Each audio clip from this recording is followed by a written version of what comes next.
दोस्तों, कहते हैं कि इस ब्रह्मांड में सबसे ज्यादा ताकतवर चीज अगर कोई है तो वो है हमारा मन। ये वही मन है जो पहाड़ों को हिला सकता है, समंदर को पार करवा सकता है और असंभव को भी संभव बना सकता है। सभी महापुरुषों ने एक ही बात कही है, अगर आप किसी चीज को पूरे मन से चाह लो तो उसे हासिल करने से कोई नहीं रोक सकता। लेकिन क्या ये सच है? अगर ऐसा है तो फिर हमारे जीवन में इतनी कठिनाइयां क्यों हैं? अगर मन की शक्ति इतनी जबरदस्त है तो फिर क्यों हम में से हर इंसान कामयाब नहीं हो पाता? कभी सोचा है आपने? भला कौन इंसान ऐसा होगा जो अपने मन में दुख, असफलता या गरीबी चाहेगा? हर कोई तो चाहता है कि उसके जीवन में सिर्फ खुशियां हों, सफलता हो, ढेर सारा पैसा हो। फिर भी ऐसा क्यों होता है कि हम में से बहुत सारे लोग संघर्ष कर रहे होते हैं, दुखी होते हैं, असफल होते हैं? आखिर क्यों हम मन से जो चाहते हैं वह हमें आसानी से हासिल नहीं होता? ये सवाल बहुत गहरे हैं और इनके जवाब ढूंढना जरूरी है। इसमें दो बातें हो सकती हैं, या तो महापुरुषों की बात गलत है या फिर हम खुद कहीं ना कहीं गलत हैं। क्या आपने कभी खुद से यह सवाल किया है कि मन की शक्ति का सही इस्तेमाल आप कर रहे हैं या नहीं? या फिर आपके अंदर कोई ऐसी कमी है जो आपको अपने सपनों से दूर रख रही है? दोस्तों, आज की इस वीडियो में मैं आपको एक ऐसी कहानी सुनाने वाला हूं जो न सिर्फ आपकी सोच को बदल देगी बल्कि आपको एक ऐसा मंत्र भी देगी जिससे आप अपने जीवन को पूरी तरह से बदल सकते हैं। यह सिर्फ एक साधारण कहानी नहीं है, इसमें छिपा है वह रहस्य जो आपके जीवन में सच्ची खुशियों और सफलता का मार्ग प्रशस्त करेगा। इस कहानी में आपको पता चलेगा कि अपने मन से किसी भी चीज को कैसे कराया जा सकता है। आप सीखेंगे कि कैसे मन में किसी भी बात का बीज बोया जाता है और फिर वो बीज कैसे एक फलदार वृक्ष की तरह आपके जीवन में फल देता है। दोस्तों, आकर्षण का नियम यानी लॉ ऑफ अट्रैक्शन कोई जादू नहीं है, बल्कि यह आपके सोचने और काम करने के तरीके पर आधारित है। इस कहानी के माध्यम से आपको यह समझने का मौका मिलेगा कि यह नियम असल में कैसे काम करता है और इसे अपने जीवन में कैसे लागू किया जा सकता है। कहानी भले ही छोटी है, पर इसका असर बहुत गहरा और जीवन बदलने वाला है। तो चलिए इस यात्रा पर साथ चलिए, जहां हर शब्द आपके जीवन में नया प्रकाश डाल सकता है। दोस्तों, आज से आपको अपने जीवन में मन की शक्ति का सही उपयोग करना सीखना है और इस वीडियो के अंत तक आप खुद महसूस करेंगे कि आपके अंदर वो शक्ति है जिससे आप किसी भी चीज को पा सकते हैं। तो दोस्तों, तैयार हो जाइए इस प्रेरणादायक कहानी के लिए जो आपके जीवन में नई दिशा, नई रोशनी और नई ऊर्जा लेकर आएगी। चलिए शुरू करते हैं इस सफर को। रवि नाम का एक आदमी था जिसकी जिंदगी में बस दुख ही दुख थे। वह चाहे जो भी काम करता, कोई भी काम पूरा नहीं होता था। वह जितनी भी मेहनत करता, हर बार उसे नाकामी ही मिलती। घर की हालत भी ऐसी थी कि हर दिन किसी न किसी बात पर झगड़ा होता था। जिस घर को शांति और सुकून का स्थान होना चाहिए था, वही अब रवि के लिए तनाव का कारण बन चुका था। रवि को लगने लगा था कि वह अपनी जिंदगी में फंस चुका है, जैसे हर तरफ से मुसीबतों का पहाड़ उस पर टूट पड़ा हो। उसे समझ में नहीं आ रहा था कि वह अपनी परेशानियों से कैसे बाहर निकले। जब भी वह किसी से मदद मांगता, या तो लोग उसे मना कर देते या कोई ऐसा सलाह दे देते जिससे कोई फर्क नहीं पड़ता। रात में रवि सो नहीं पाता था। उसके दिमाग में वही पुरानी बातें घूमती रहती, कैसे उसकी सारी कोशिशें बेकार गईं। उसकी आंखों के नीचे गहरे काले घेरे उसकी चिंता और रातों की नींद का सबूत थे। कभी कभी वह इतना हताश हो जाता था कि उसे अपनी जिंदगी खत्म करने का ख्याल भी आता। लेकिन जब वह अपने परिवार, पत्नी सीमा और 2 छोटे बच्चों के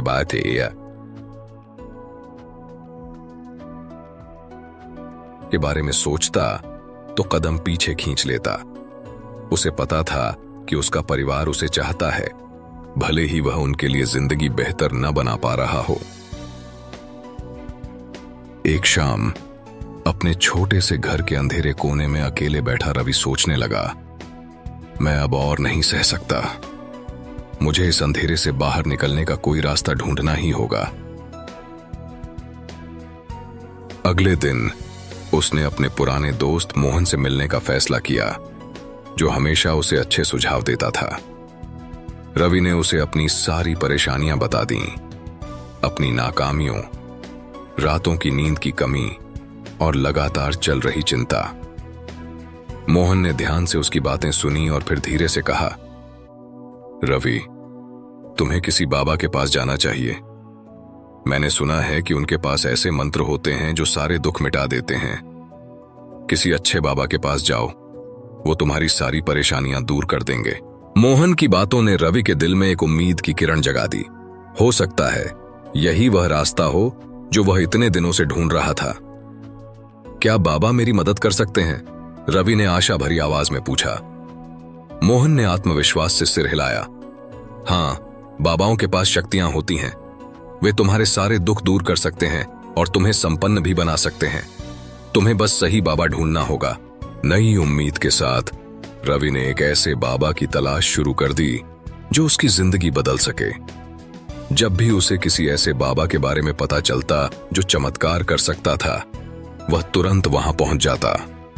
वह बाबाओं के सामने अपनी सारी परेशानियां रखता, अपनी तकलीफों के बारे में विस्तार से बताता। हर बाबा उसकी बातें ध्यान से सुनता और फिर उसे कोई न कोई टोटका या मंत्र करने को कहता, साथ ही दान दक्षिणा की मांग करता। रवि को बदलाव की इतनी जरूरत थी कि वह हर बात मान लेता। वह उपवास करता, टोने टोटके करता, अपने रोजमर्रा के कामों में बदलाव करता, इस उम्मीद में कि उसकी तकलीफें खत्म हो जाएंगी। लेकिन दिन हफ्तों में बदलते गए, हफ्ते महीनों में, और उसकी जिंदगी में कोई सुधार नहीं आया, बल्कि हालात और बिगड़ते गए। हर बाबा ने रवि से ज्यादा दान की मांग की। अगर तुम ज्यादा दान दोगे तो तुम्हारी समस्याएं जल्दी खत्म हो जाएंगी, वे कहते। और रवि अपनी हताशा में जो कुछ भी उसके पास होता दे देता। फिर भी उसकी जिंदगी और मुश्किल होती गई। उसकी आर्थिक स्थिति खराब हो गई, उसका परिवार उससे दूर होता गया और उसके दिल में दुख और गहराता चला गया। एक रात अकेले बैठा रवि अपने सिर को हाथों में पकड़कर बुदबुदाया, मैं कहां गलती कर रहा हूं? आखिर क्यों कुछ भी ठीक नहीं हो रहा? एक दिन सड़क पर बेवजह चलते हुए रवि की मुलाकात उसके पुराने जान पहचान वाले सुरेश से हो गई। सुरेश ने जब रवि का हाल देखा तो वह समझ गया कि कुछ बहुत गलत है। रवि, तुम ठीक नहीं लग रहे हो, क्या हुआ? सुरेश ने चिंता भरे स्वर में पूछा। रवि ने गहरी सांस लेते हुए उसे सब कुछ बता दिया। बाबाओं के पास जाना, टोटके करना और फिर भी कोई फायदा ना होना। सुरेश ने ध्यान से उसकी बात सुनी और फिर एक नई सलाह दी। रवि, एक काम करो, अपने घर में एक पंडित को बुलाकर हवन करवा लो। हवन से घर की सारी नकारात्मक ऊर्जा दूर हो जाएगी और घर में शांति लौट आएगी। शायद यही तुम्हारी समस्या का समाधान हो। यह विचार रवि को जंच गया। उसे लगा कि शायद उसके घर में ही नकारात्मकता जमा हो गई है और हवन से सब ठीक हो सकता है। उसने बिना देर किए अगले दिन एक पंडित को अपने घर बुलाया। पंडित ने विधिपूर्वक हवन किया, मंत्रोच्चार किया और पवित्र अग्नि जलाई। रवि और उसका परिवार उम्मीद से बैठे रहे, सोचते हुए कि अब उनकी सारी परेशानियां खत्म हो जाएंगी। लेकिन दिन बीतते गए और फिर भी कोई बदलाव नहीं हुआ। रवि का दिल और टूट गया। क्या मेरी जिंदगी कभी सुधर पाएगी? वह सोचने लगा जब उसकी पुरानी हताशा फिर से लौट आई। अब तक रवि लगभग हार मान चुका था। उसे लगने लगा था कि उसने हर संभव उपाय कर लिया है और अब उसे बस अपनी किस्मत को स्वीकार करना होगा। तभी उसका एक और दोस्त राम उससे मिला और उसने एक ऐसे बाबा के बारे में बताया जो बाकियों से अलग थे। ये बाबा कोई दान दक्षिणा नहीं लेते, राम ने कहा। उनका पैसा या नाम का लालच नहीं है। वे सच्चे दिल से लोगों की मदद करते हैं और बिना कुछ लिए समाधान बताते हैं। रवि हालांकि थोड़ा संशय में था, फिर भी उसने सोचा कि एक आखिरी कोशिश करने में क्या हर्ज है। अगले ही दिन वह उस बाबा की खोज में निकल पड़ा जो शहर के बाहर एक छोटी सी कुटिया में रहते थे। जब रवि वहां पहुंचा तो उसने बाबा को ध्यान में बैठे हुए पाया। बाबा की आंखें बंद थीं और वे गहरी सांसें ले रहे थे। रवि चुपचाप बैठकर उनका इंतजार करने लगा, इस उम्मीद में कि शायद ये बाबा उसे उसकी परेशानियों का सही हल बता सकें। थोड़ी देर बाद बाबा ने अपनी आंखें खोलीं और रवि की तरफ देखा। बिना रवि कुछ कहे बाबा बोले, तुम गलत जगह पर शांति ढूंढ रहे हो, है ना? रवि की आंखों में आंसू आ गए। हाँ बाबा, मैंने सब कुछ किया, हर जगह गया, पर कुछ भी काम नहीं आया। कृपया मुझे बताइए कि मुझे क्या करना चाहिए। मैं कुछ भी करने को तैयार हूं। बाबा ने हल्की मुस्कान के साथ कहा, तुम हमेशा अपने जवाब बाहर ढूंढ रहे थे, जबकि असली जवाब तुम्हारे भीतर ही था। रवि चौंक गया। आपका क्या मतलब है बाबा? बाबा ने समझाया, तुमने सोचा कि टोटके, दान और बाहरी उपाय तुम्हें शांति देंगे, लेकिन असली शांति भीतर से आती है। तुम्हारे दुखों का कारण तुम्हारी परिस्थितियां नहीं हैं, बल्कि तुम्हारी सोच है। अगर तुम अपनी जिंदगी बदलना चाहते हो, तो सबसे पहले अपनी सोच बदलनी होगी। रवि ने ध्यान से सुना और बाबा ने आगे कहा, जीवन में चुनौतियां तो आएंगी ही, लेकिन तुम उनका कैसे सामना करते हो, यह तुम्हारी खुशी तय करता है। तुम जो नहीं है उस पर ध्यान मत दो। छोटे छोटे सुखों में भी आनंद ढूंढो, धैर्य रखो। शांति पाने का कोई शॉर्टकट नहीं होता। असली शांति पाने के लिए अंदरूनी मेहनत करनी पड़ती है। कई सालों बाद पहली बार रवि को सच्ची स्पष्टता का एहसास हुआ। उसे समझ में आ गया कि अब तक वह सब कुछ बाहर खोज रहा था, जबकि असली बदलाव उसके भीतर ही होना था। नई उम्मीद और दृढ़ संकल्प के साथ उसने बाबा का धन्यवाद किया और घर लौट आया। रवि ने अपने रोजमर्रा के जीवन में छोटे छोटे बदलाव करना शुरू किया। उसने ध्यान करना शुरू किया, अपने विचारों पर ध्यान देना शुरू किया और छोटी छोटी चीजों में भी खुशी ढूंढनी शुरू की।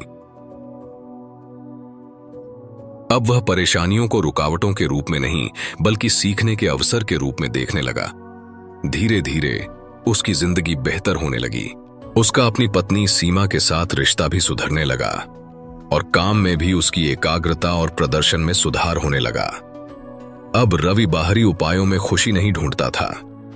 उसने यह सीख लिया था कि असली शांति और संतोष हमारे अंदर से ही आते हैं। रवि को बाबा का दिया हुआ मंत्र बेहद आसान लगा। मैं सुखी हूं, मैं सुखी हूं। यह बहुत ही सरल लगा, लेकिन बाबा ने उसे एक अजीब सी चेतावनी दी थी। मंत्र बोलते वक्त उसके दिमाग में बंदर का ख्याल नहीं आना चाहिए।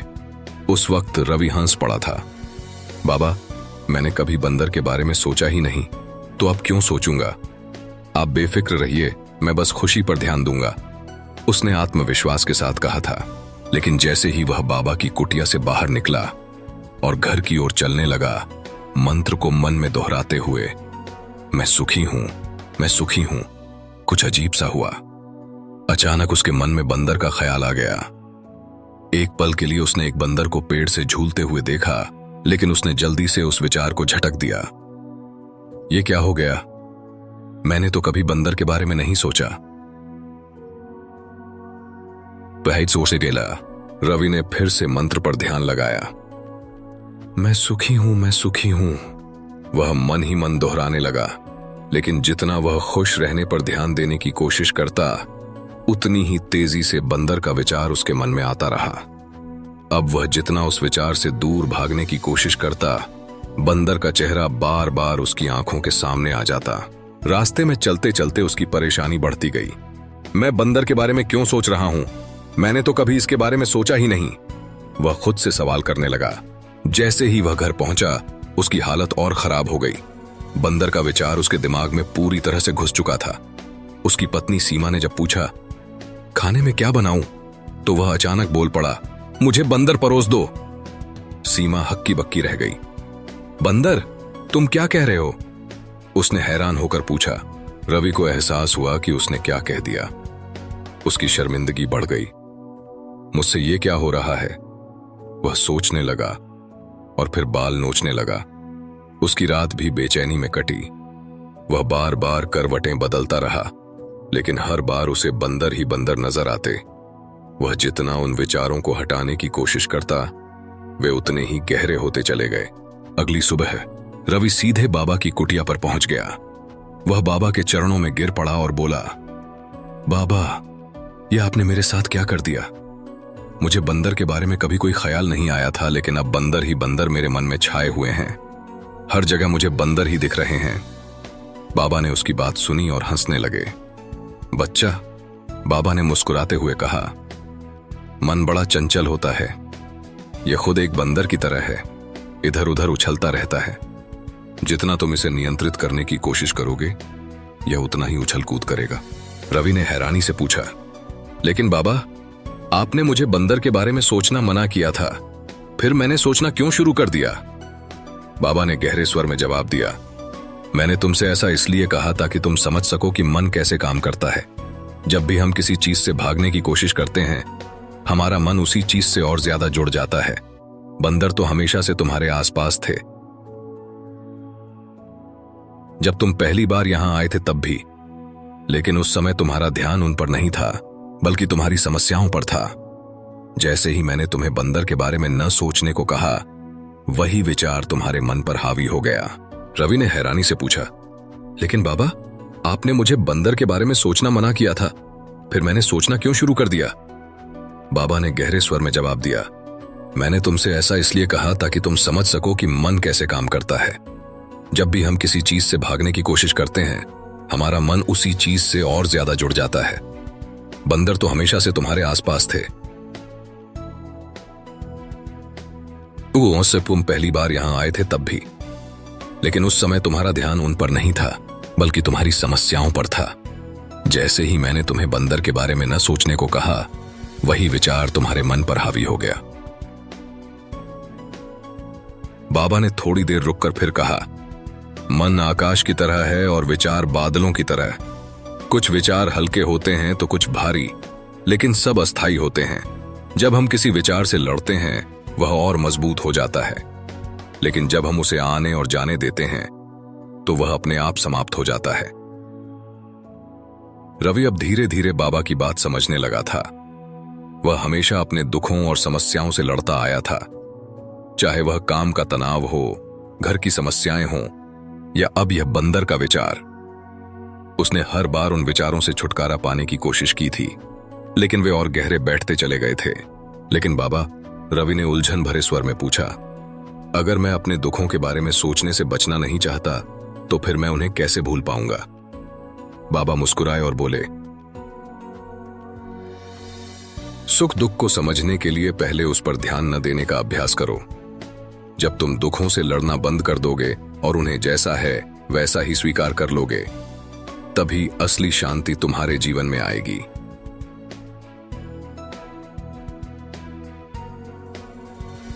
रवि अब समझने लगा था कि उसने हमेशा अपने जीवन की समस्याओं से भागने की कोशिश की थी। वह दुखों से दूर भागता रहा, लेकिन वह यह नहीं समझा था कि जितना वह भागेगा, दुख उतने ही ज्यादा उसकी जिंदगी में गहरे उतरते जाएंगे। उसने बाबा से पूछा, तो इसका मतलब मुझे अपने दुखों से लड़ना नहीं चाहिए? बाबा ने समझाया, हां बिल्कुल। जब तक तुम अपने दुखों को दूर करने की कोशिश करोगे, वे तुम्हारे साथ बने रहेंगे।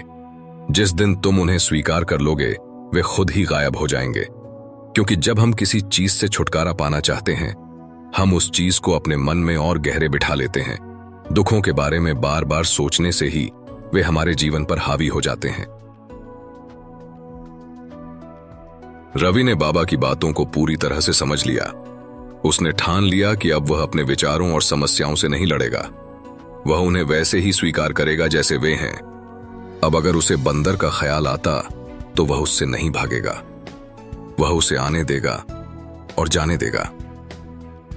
घर लौटने के बाद रवि ने महसूस किया कि वह पहले से कहीं ज्यादा शांत था। अब वह हर छोटी बात पर परेशान नहीं होता था। उसकी पत्नी सीमा ने भी तुरंत उसके बदले हुए स्वभाव को नोट किया। तुम्हारे अंदर कुछ बदलाव आया है, उसने कहा। रवि ने मुस्कुराते हुए जवाब दिया, हां, मैंने समझ लिया है कि जितना मैं अपनी परेशानियों से लड़ता हूं, वे उतनी ही गहरी हो जाती हैं। अब मैं उन्हें वैसे ही रहने देता हूं और धीरे धीरे वे खुद ही खत्म हो रही हैं। रवि की यह कहानी हमें सिखाती है कि हमारी परेशानियां, हमारे विचार और हमारे दुख, इनसे लड़ने से हम कभी भी शांति नहीं पा सकते। जितना हम किसी चीज से बचने की कोशिश करते हैं, वह हमारे जीवन में उतनी ही ज्यादा हावी हो जाती है। असली सुख और शांति तब मिलते हैं जब हम अपने जीवन को जैसा है वैसा स्वीकार कर लेते हैं, बिना किसी प्रतिरोध के। रवि ने सीखा कि मन को नियंत्रित करने का सबसे अच्छा तरीका है उसे छोड़ देना। जब हम अपने विचारों और समस्याओं से लड़ना बंद कर देते हैं और उन्हें बस आने और जाने देते हैं, तभी हमें असली शांति और सुख की प्राप्ति होती है। अगर आप भी ऐसी ही प्रेरणादायक कहानियों को सुनना चाहते हैं जो आपको अंदर से मजबूत बनाएं और आपकी सोच को नई दिशा दें, तो जोश टॉक स्टोरीज के साथ जुड़े रहिए। हमारी कहानियां आपको न सिर्फ मोटिवेट करेंगी, बल्कि जीवन में हर चुनौती का सामना करने की ताकत भी देंगी। तो आज ही हमारे चैनल को सब्सक्राइब करें और अपनी जिंदगी को एक नई दिशा दें।